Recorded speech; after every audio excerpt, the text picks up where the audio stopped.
So, ladies and gentlemen, I hope that each and every single one of you had a great weekend, unless you're a Real Madrid fan, which I know you didn't have a great weekend, because as far as I'm concerned, as a Barca fan, aside from the fact that, I've been dealing with a lot of medical issues, guys, my weekend has been great.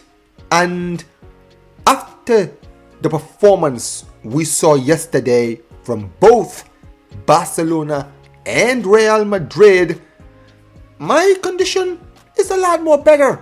I am a lot more rejuvenated. So rejuvenated, in fact, that I decided, ladies and gentlemen, to bring back something that I used to do a lot last season, right?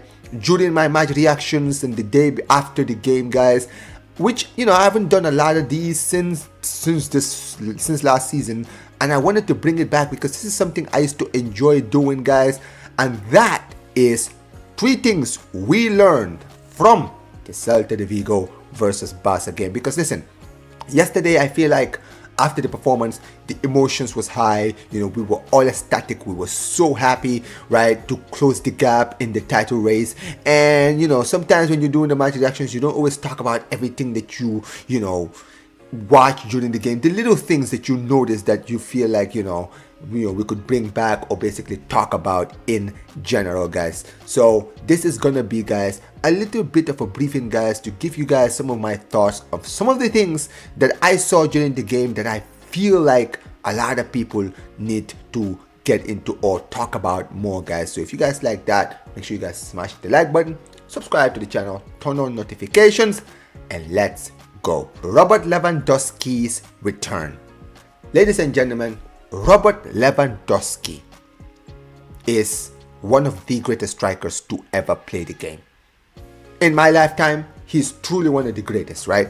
And of course, he is not the same player that he was in his prime. Far from it, right?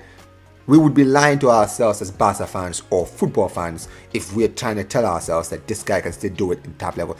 I think even he will be the first to admit he's not the same guy.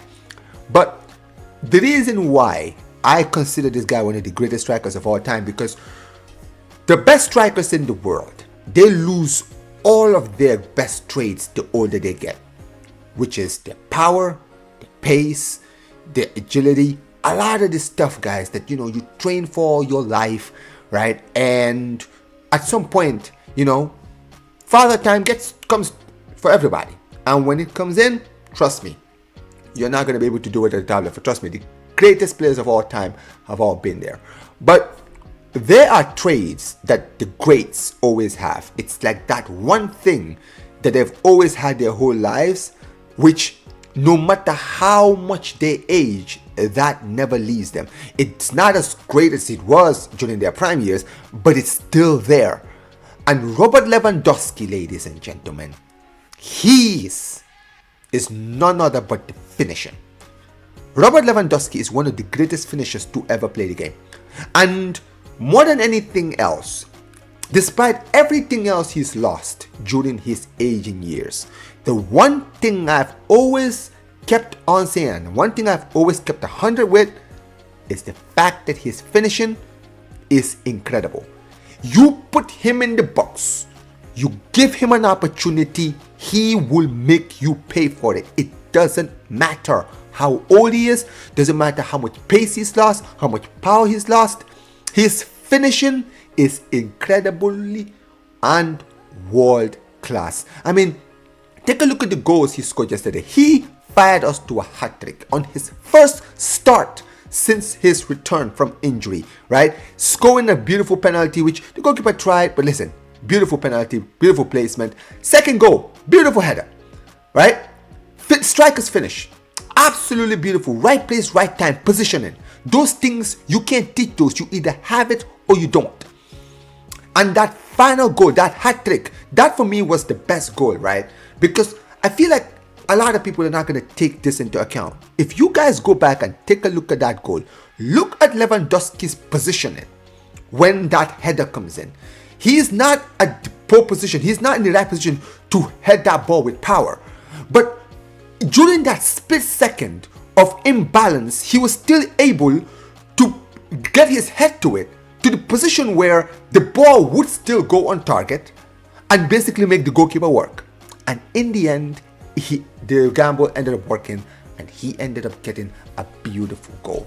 Those things, you either have it or you don't have it. And that is why, ladies and gentlemen, Robert Lewandowski as a striker, as a finisher, that is something he's going to have until the day he retires.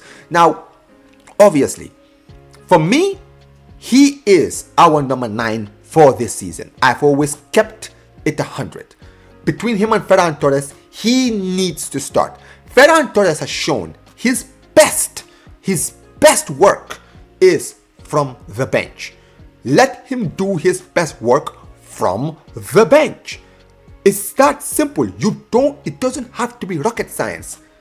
Ferran Torres is an incredible bench player and he does a lot of good work from the bench. He did a lot of his best work last season from the bench. Robert Lewandowski as the striker, as the number 9, as much as he's not the same guy, he still has that finishing, which he proved last season. And after yesterday's performance, he proved once again that he is still that guy in front of goal. Eric Garcia's redemption arc. Ladies and gentlemen, Eric Garcia is a player who I don't think out of anyone in the squad and Barca team has impressed me more than this man. This is a guy who, I'll be the first to admit, if you think about Eric Garcia, for the past 2.5 seasons, he has been the player in the lips of many Barca fans as far as the first players who should be sold.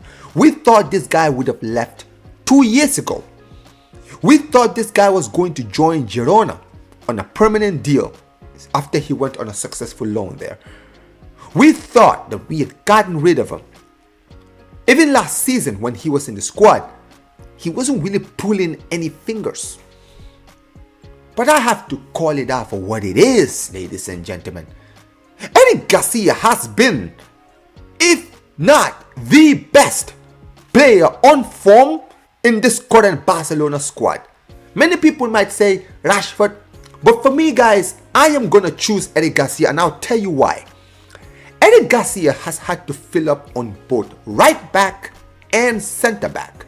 And yes, he hasn't always been amazing in the back line, but then again, nobody else was.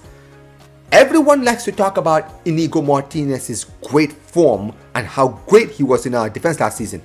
Keep in mind, last season we were still conceding goals. So as good as Inigo was, he was an improvement on what we had. And that is what Eric Garcia is in this team. He is doing his Inigo Martinez. He has been proving himself, and when players like Araujo, Kobashi have all been having inconsistencies, Eric Garcia has shown the consistency needed. And as far as in the right back's position, we had Jules Koundé, who was doing an incredible work at that right back position last season, one of the best right backs in the world. He has fallen off a cliff, so much so that in the little time we've seen Eric Garcia in that right back position, he has made that position his own. His incredible walk rate, especially in that game against Celta Vigo, the amount of times I was seeing this guy going down that right hand side, assisting Yamal for Yamal to cut inside. I was calling this out from the start of the season because I've been seeing it. He's so determined to work hard. He does his work from the defense. He's always working hard on the defensive front. And every time we go on the offensive, he is always on the offensive. He had few opportunities when he got into the box and had great chances in the game against Celta Vigo. This guy is a player who can play a centre back, who's now proven he can play a right back, and also, not to mention, he can play in defensive midfield. He is an incredible, important asset. And for a long time, he didn't prove his worth, but I truly believe that Eric Garcia, especially this season, has shown that he is an integral part of the squad. Maybe he's not always going to be a starter, but players like this are priceless and you need to protect them. Hansi Flick finally tweaks the system. Ladies and gentlemen, this is the part that truly surprised me out of all of what happened yesterday in the game against Celta Vigo. I know a lot of people didn't notice it, and that's why I actually have to talk about it in this video. That first half was no different from what I saw the last few games. Whether it was Club Brugge, whether it was Sevilla, whether it was Real Madrid, whichever team that you want to call out. Every single team that has beaten us this season or have really exposed that high line, there was no different than what we saw yesterday against Celta Vigo. That first half, they were having their way against us. They had a few good chances. They could have easily taken the lead. They could have taken advantage, but they didn't. We were much better, surprisingly better on goal, right? So we did our job, but you could see we scored that first goal, they equalized within a minute. We scored the second goal, they equalized within 2 minutes. It wasn't good enough. And the one thing that really surprised me about Flick yesterday is the one thing I have been begging for from Flick for so long, which is, for God's sake, just tweak your system. I'm not saying change it, tweak it. There's a difference, right? And that second half, one thing I noticed, and it was very, very small, a lot of people didn't notice it. The high line wasn't as high as it was in that first half. You could see that Flick quickly learned, unlike the last few games, he quickly learned these guys, they are going to cook us if we play this high line. Okay? Just like Club Brugge did. And Flick this time, he learned this lesson, he dropped the line, right? And made sure that he changed the intensity. He made the players, he told the players to be more aggressive, right? Depressing, be more intense on their head top. Absolutely give them no space to breathe. And when you do that, we will be better and we will improve in the second half, and that is exactly what happened. That second half and that first half, complete night and day. Yes, Celta Vigo had few chances, but compared to what they did in that first half, it was not even close.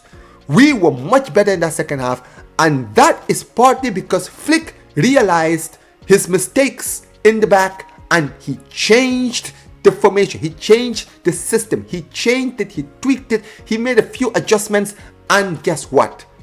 That second half was a far better improvement from the first half, and for that, I will give Flick credit, because Flick has been under pressure and he was already in my bad graces during the whole of last week. So to see him do what he did, I was very impressed by that. But that, ladies and gentlemen, are the three things we personally learned from that Celta Vigo win yesterday, right? And tell me what you guys think in the comment section below. Let me know, right? What are the things that you guys noticed in the game that I haven't talked about, right? Let me know in the comment section below. If I see you guys, I will respond, guys. So make sure you guys put your comments in the comment section below. Big up to every single one of you guys. Make sure you guys smash the like button, subscribe to the channel, turn on notifications.